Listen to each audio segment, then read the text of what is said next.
This gaming brand has made its fair share of mistakes. Welcome to WatchMojo.com, and today we'll be counting down the top 10 biggest PlayStation fails. Number 10. Puzzling advertisements. Let's kick off our list with a head-scratcher that still occupies a dark place in our memories. Sure, every company is entitled to a few bad ads, but Sony spent $150 million on its PlayStation 3 marketing blitz, and all they did was give us the heebie-jeebies. Demonic baby dolls, Rubik's Cubes, a man laughing with a gun in the bathtub? What does it mean? Why would I want to own this console? All we're gonna say is thank God for Kevin Butler. Number 9. Mascot Confusion. Nintendo has always had Mario, and Xbox has always had Master Chief. It's that simple. However, Sony's PlayStation brand has experimented with several mascots for each of their hardware iterations. We're paying our respects to you, Crash Bandicoot, Spyro the Dragon, and Jak and Daxter. Let's just hope that Ratchet & Clank, Sackboy, Nathan Drake, and Kratos aren't just fads. Number 8. Legacy controller layout. Fanboys are gonna throw a fit, but many of us know that it's time for a change. Sony has kept their hand-cramping controller design intact since the mid-90s. While we're happy about Rumble being restored after the PS3 launch, this thing badly needs a facelift. Seriously, why would the D-pad continue to get primary placement over the analog stick? Number 7. The PlayStation Move.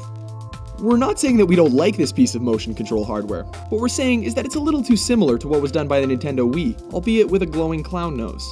In any case, numbers don't lie, and the Xbox's Kinect has outsold the Move by a ratio of 5-1. Number 6. PS3 Hardware Downgrades. When the PS3 launched, it was an extremely expensive beast, but the deal was sweetened by the fact that you could use Linux off it and play your old PS2 games. Both of these options have been removed, much to our dismay. Number 5. PS3's Price Tag. The PS2 was the best-selling console of all time, so we all figured that the PS3 would pick up where its older brother left off. Unfortunately, nothing stops momentum like an outrageous launch price. Most gamers draw the line when it gets up over $500 for the base model. Number 4. Inferior Ports. This is what happens when you give your system an unconventional CPU design and half the RAM of the older Xbox 360. Despite the potential of the Cell processor to deliver visuals beyond those found on Microsoft's console, this would only happen for first-party games. As a result, most of its multi-platform ports have always looked and played better elsewhere. See Valve's refusal to work on the console and the Skyrim memory nightmare for recent examples. Number 3. UMD and Piracy. Back in 2005, Sony thought it would be a great idea to use proprietary game discs on their PlayStation Portable. However, these opened the door to unexpected levels of piracy that many say killed the console. This turned off both game developers and movie studios that had been releasing films in the format. Even worse, these discs and their enclosures were very fragile, took forever to load, and caused the PSP to drink up its battery mega fast. Number 2. The PSP Go.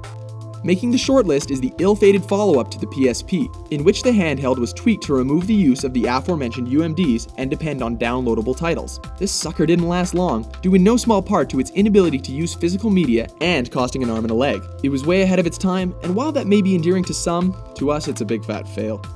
Number 1. PlayStation Network hacked.